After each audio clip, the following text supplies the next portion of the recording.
Hello प्रभात इसमें पूछा है बहुत इतना तो बहुत बात है और इट्स सोल्यूशन। वैसे तो मैं हर वीडियो शॉर्ट्स में बनाती हूँ सो दैट आपको कम समय में बहुत ज़्यादा कंटेंट मिले जो आपके लिए आपका CSR नेट GRF आपकी किसी भी केमिस्ट्री से रिलेटेड गेट एग्जाम GRF और जो अदर एग्जाम्स होते हैं जहाँ पे केमिस्ट्री का बहुत इंपॉर्टेंट रोल प्ले होता है वो बहुत अच्छे से आपको समझ आए। इग्नोर करिए प्लीज नॉइस को। तो क्वेश्चन है describe the mechanism of a ligand substitution reaction in a square planar complexes. तो सबसे पहली और ज़रूरी चीज़ है कि अभी तक ये it is at not clear that weather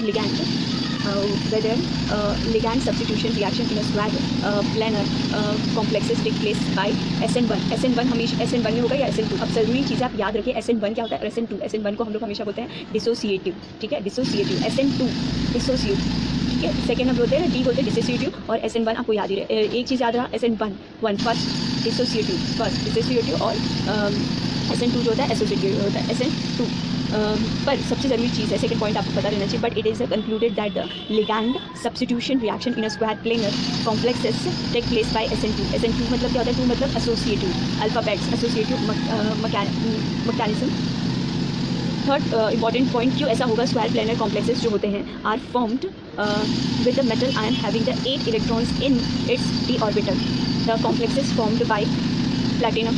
आपको पता ही है कि डी ब्लॉक में कौन कौन से होते हैं। प्लैटिनम अगर नहीं पता है तो जाकर के जो ट्रिक है जिसके थ्रू आपको ये चीज़ पता चल सकती है वो मैंने ट्रिक बनाया और बहुत ही अच्छा वीडियो है और बहुत अच्छे व्यूज़ भी है। प्लेटिनम निकल AU RH रुहिडियम एंड ER, ठीक है। इस सब को हम लोग क्या कहते हैं?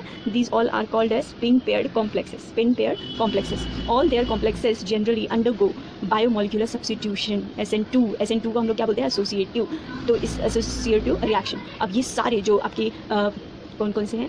प्लैटिनम, निकल, AU, रुहिडियम, इरिडियम, ये सब बहुत ही पूछे जाते हैं। तो ये सारे जो कॉम्प्लेक्सेस बनते हैं इन सारे के जहाँ भी ये प्लेटिनम 2 रहे, निकल रहे और खास करके प्लेटिनम, निकल ये जहाँ और रुहिडियम ये बहुत इंपॉर्टेंट कॉम्प्लेक्स फॉर्म करते हैं। तो ये सब लोग जहाँ पर होंगे तो आप ये समझ लीजिए कि वो SN2 सब्स्टिट्यूशन रिएक्शन को करता है। अब दूसरी बात इसका ना जो सबसे ज़रूरी चीज़ है, एक मेटल हुआ लिगैंड XT + Y को हमने ऐड किया तो ML1L2 YT आ जाएगा, ठीक है। X की जगह Y आ जाएगा और X बाहर निकल जाएगा। तो हमने वापस से क्या किया? इसे इस तरीके से बना स्क्वायर प्लेनर में मेटल L1 L2 लिगैंड 1 2 और TX और हमने यहाँ पे Y रखा। तो इस तरीके से हुआ, यहाँ पे ये Y आ गया जो आना था और ये X। अब इसका मैकेनिज्म समझ लेते क्योंकि बिना मैकेनिज्म समझे आप किस तरीके से इसे कर पाएंगे। तो यस, थोड़ा सा पेशेंस रखिए, आपको ये बहुत ज़्यादा मदद करने वाला है। In the above reaction Y is the entering ligand। Y जो है इंटरिंग लिगैंड है तब तो वो X को बाहर निकालता है। Is the living ligand. X जो है आपको मतलब छोड़ता है and the ligand trans to X। खासकर इतना चीज़ें पता नहीं होंगी, ये सब इसलिए पता होनी चाहिए कि ज़रूरी चीज़ ये है कि आप इसका मैकेनिज्म समझ लें क्योंकि देखिए मुझे ना आपका समय बर्बाद करना है ना अपना करना है क्योंकि हम दोनों का ही समय बहुत ही ज़्यादा ज़रूरी है। तो ये आपका हो गया मैकेनिज्म।